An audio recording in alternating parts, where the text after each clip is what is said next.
Hey guys, DB Right here, and today we are continuing with a what if I started about a month ago, and that is, what if Sailor Moon was born in Academy City? Now, carrying off right where we left off, thanks to Luna the Cat's guidance, and much like in the original Sailor Moon timeline,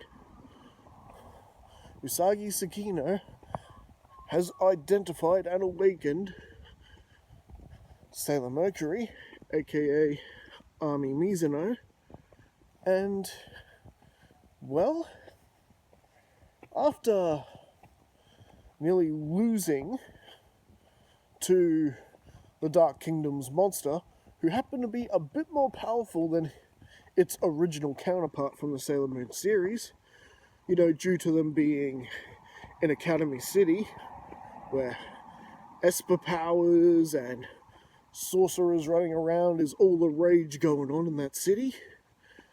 So naturally, the monsters the Sailor Guardians face will be quite significantly stronger and more powerful.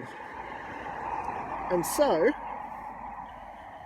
luckily for them, with one touch from Toma Kamijo and his right hand, aka Imagine Breaker, the monster was instantly destroyed, thanks to Imagine Breaker's ability to cancel out everything, literally every other magical or Esper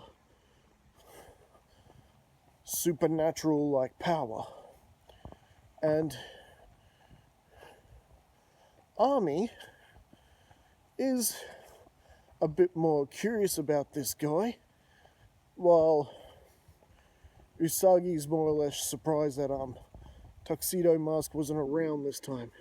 He was there, he was ready to show up, but thanks to Kamijo's rotten luck, Kamijo showed up first. And, well, as Mercury and Usagi would battle a few monsters here and there by themselves, they do eventually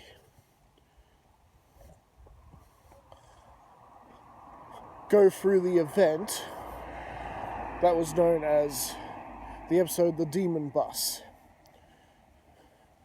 where Jadeite sets up a trap for the Sailor Guardians, but accidentally ends up unleashing a third Sailor Guardian in Sailor Mars instead, and thanks to Tuxedo Mask's help, who does show up this time around, they were able to more or less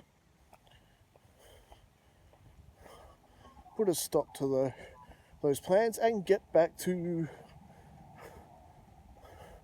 their own reality. Yeah, you don't really want to be imprisoned in the Dark Kingdom. No. And well,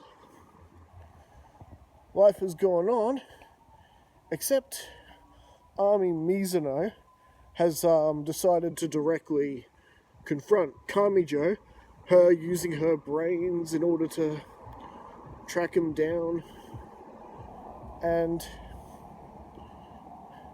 it actually works out. And now, if you think those Sailor Guardian transformations are doing well to disguise their identities in Academy City, think again, because Kamijo recognizes Ami Mizuno as Sailor Mercury. No problem. Oh hey, you're that water girl, right? I already know a girl named Zapper. Perhaps I should call you Splasher. And, yeah, you could say he's getting off on the wrong foot, much like he does with, Makoto Misaka. And yes, all that has still happened too. In fact, the way things are, we're about to be introduced to the fourth Sailor Guardian. That is, of course, Jupiter, As Kamijo might say, oh great, another Zapper.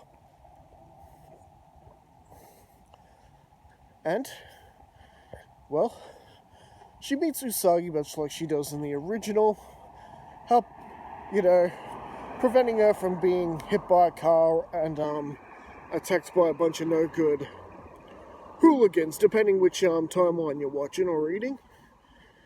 But you know what? No reason why we can't have both. Oddly enough, I'm pretty sure Jupiter's name is also Makoto. I'm pretty sure it is, but spelt differently. I think it's Makoto, not Makoto. Makes me wonder if the writer of who came up with Makoto Misaka maybe had a bit of Sailor Jupiter inspiration there. Anyway, and there is something big happening in the city right now, and it actually for once has nothing to do with the Dark Kingdom. Yes, we are talking about the mishap involving Makoto Misaka's clones. Experiment Level 6 Shift, or Project Level 6 Shift, where they attempt to push the number 1 ranked Level 5 Esper Accelerator to a stable Level 6 by having him kill 20,000 clones of Makoto Misaka, aka 3rd rank Level 5 Esper Railgun. In this scenario where Accelerator would kill Railgun 20,000 times, would be pushed to Level 6.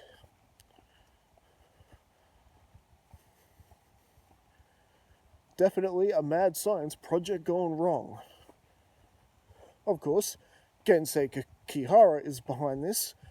Don't know who Gensei Kihara is? He's basically the main antagonist in the certain magical index, certain scientific railgun series. And, well, with 3 Sailor Guardians sensing what's going on, and Makoto, not Makoto Misaka, no, the girl who ends up becoming Sailor Jupiter, is unfortunately bears witnesses to this whole thing. How is that exactly DB Rai? Well, she happened to spot Toma Kamijo one time, and much like she is in the original series, oh, he just reminds me of the guy who broke my heart. She followed him. And, yeah, this led to basically her discovering the clones of Railgun, and of course, her just putting herself involved in this, trying to protect Toma, and with all this power being thrown around by Accelerator, the Sailor Guardians more or less catch on to this too, and it ends up just a complete and total mess.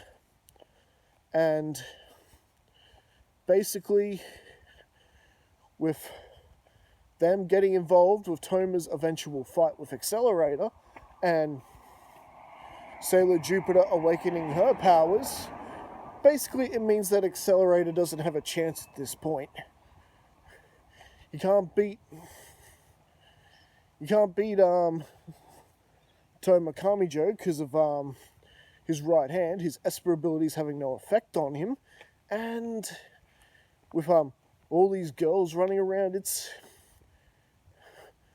too much for him to handle by himself. There's too many of them. Not to mention the clones are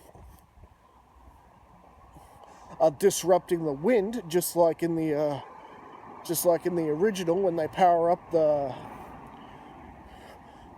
solar windmills, whatever you call them. So it basically leaves Accelerator powerless as he's beaten by Kamijo, who gets the final blow in.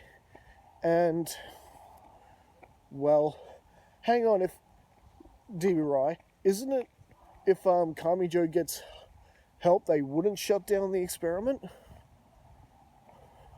Well, if it had been Makoto Misaka, aka Railgun herself, who would have stepped into the battle and actually interfered, that might be the case.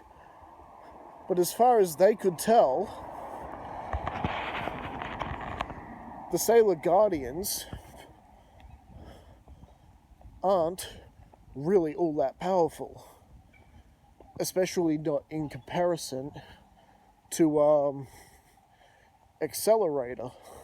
So their interference aside, they work out basically that Kamijo still would have been the victor, despite the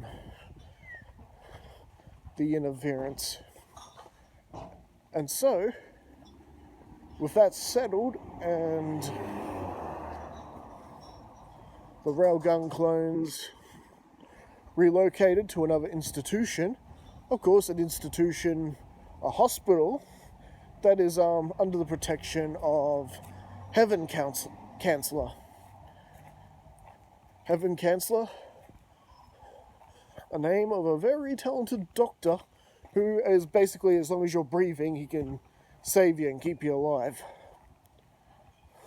Very handy. So the Sailor Guardians feel a bit of sense of victory there. They're actually able to stop a very serious threat to the city. There's no telling what Accelerator might have done if the experiment continued on and he actually reached level 6. Could have potentially destroyed the city. So yeah, they saved the city technically. And, well, this does let Makoto see at least the Sailor Guardians in a new light. They start to get along better. And they all have a bit of a weird relationship with Toma Kamijo, so they're able to bond over that at least. And, well, you're probably wondering where Tuxedo Mask was in the middle of all this fighting, battling, and brawling. Well, he had the sense to stay out of it this time. And, well, all's well and ends well, as finally Sailor Venus is ready to make her presence known. And I guess you could say the real crossover begins. The Sailor Guardians teaming up with Makoto and her friends. Could make for an interesting battle with the Dark Kingdom indeed. Alright, and that's where we're going to be leaving things for right now. So what do you guys think? Did you enjoy this part of the story? What do you think? The Sailor Guardians working together with Makoto Misaka and her friends, and of course Toma Kamijo, who could not help himself playing the hero.